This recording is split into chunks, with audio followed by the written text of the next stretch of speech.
Yo, JD here to this, and as you can see here today, we're going to be talking about F1 2016 car setups, and I'm just going to be talking about my experience of playing this game. And this video is originally from Ben, team at Marduk, where he's explained his thoughts on this. But for me, being a league racer, still an active league racer, and my channel pretty much been based on online racing and hardcore racing and everything, I know a lot of you guys are. I just want to give you my thoughts, my recommendations, what to use, and basically explain each component to the best of what I can in terms of me playing the game. So for aerodynamics, same as usual, it's going to be 1 to 11. So on the front, the higher you put it, the more turning you're going to have, but the less speed in a straight line.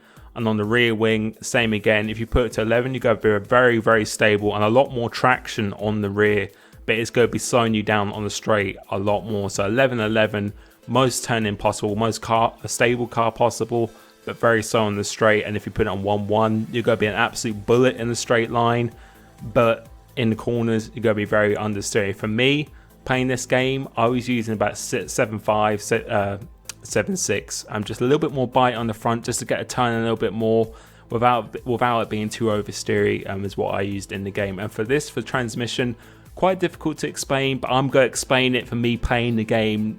Not gonna lie, I'm not gonna explain it like I'm a technical expert or anything, but for me, I use about 85% and then 75%. And the reason why I do that is for the throttle on, the higher you put it, the more responsive it's actually going to be. So it's going to be a little bit harder to use, but it's going to be more responsive, generate a little bit more wheel spin, going to be a little bit more oversteery. But if you can control that and actually get the revs up quicker, you're actually going to do a quicker lap time. And if you put it down, it'll be a lot more stable, but for me, a little bit too much of a delay on the throttle in terms of reactiveness. And then for the off throttle, the higher you put it, I feel when you go off the throttle, it really pushes on the car quite a bit in the corners without you even touching the throttle. And the lower down, it pretty much the car almost that stops dead in the corners. So for me, I leave it on 75% for the off throttle just to have the balance between the two. But for the on throttle, I definitely put it up just to make it that more reactive when you're actually going on throttle itself. And for this, for the camber and toe, basically you really want to be leaving it in the middle as much as you can if you want to save tyre wear. So the perfect for tyre wear is really leaving it in the middle. But for me, if you can control your tyre wear and can control your wheel spin, then you want to be going all the way to the left and all the way to the right, really. I'd say probably where Ben has put his there, that'd probably be quite a good balance, really. And if you did that same for the toe as well, because that will give you a lot more turning for the camber if you move it all the way to the left. And then for the right, for the toe, the further you put it to the right, the more reactive it's going to be.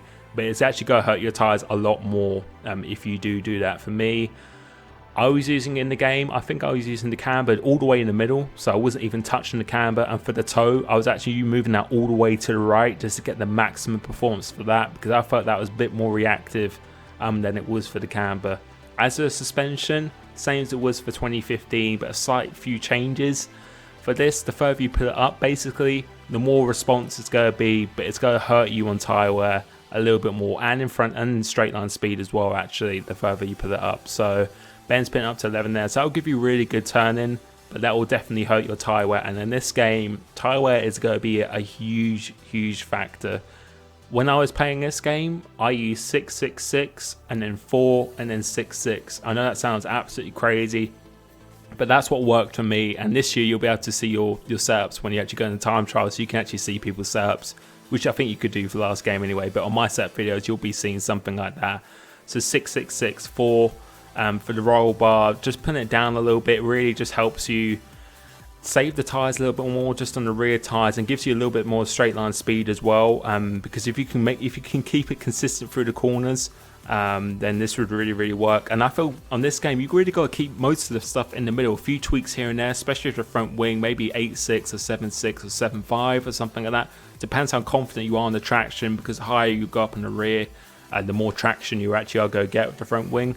But for this, I would say you can play around with it a lot if you want, but I think having a good balance and really just focusing on the driving, for me anyway, I felt it worked quite a bit. When I was changing stuff around quite a bit, it made the car really difficult to drive at some times. So it's going to take a while to really find the perfect balance. But for me, really keeping mainly the stuff in the middle, just changing that rear anti-roll bar, moving it down a little bit, I felt really actually did benefit me quite a bit when I played it then. So hopefully we'll be moving on to the brakes in a minute. But yeah, the suspension didn't really change it that much. For suspension geometry, again, mainly all the way to the left, all the way to the right. For the transmission, moving up to 85% and then 75% for the bottom.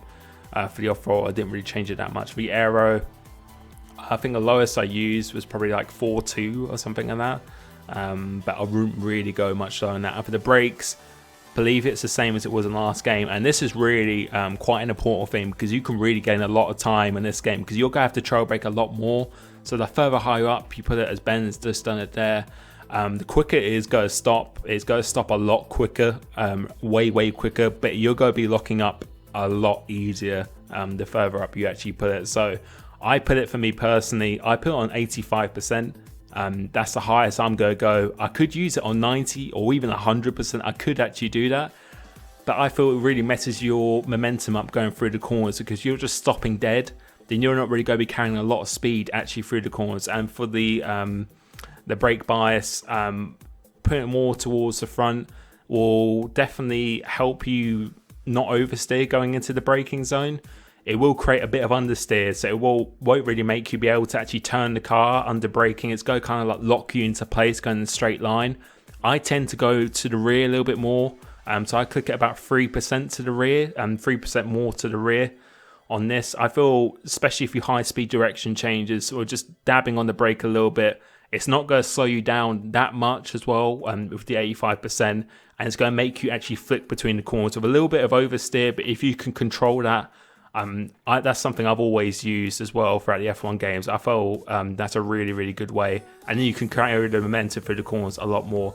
For the brake pressures, as Ben was explaining this, for me personally on this, again, I'm not going to pretend to be F1 mechanic or anything. I'm just going to tell you what works for me playing this game and then previous games.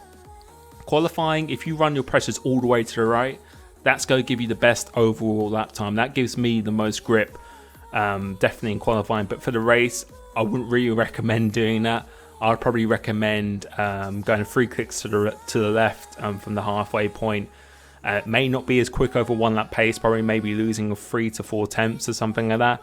But the lower down you do go in tyre pressures, actually more durable for me, that the tyres are going to be in the race. So I use usually about 3 clicks to the left. Obviously, you can ask me any questions on this regarding F1 2016 and the handling, because I've gone into that in quite a bit of detail. So you feel free to ask me anything.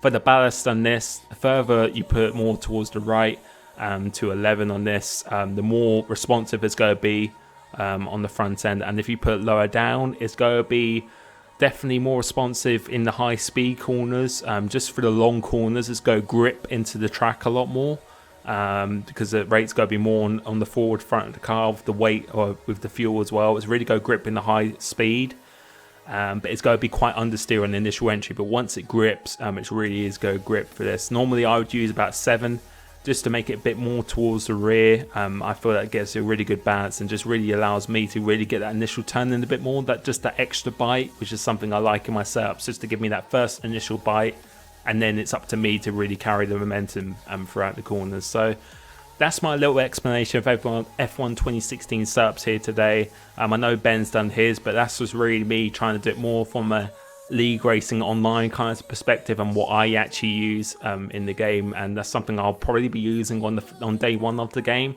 Who knows, it could be changing quite a bit when it does come out. So if you want to ask me anything on the setups, then please put it in the comment section below. I'll be happy to answer it, of what I can do, my experiences with it.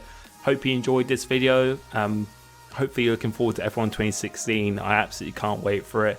Thank you so much for the support recently, and I'll catch you next time. Cheers.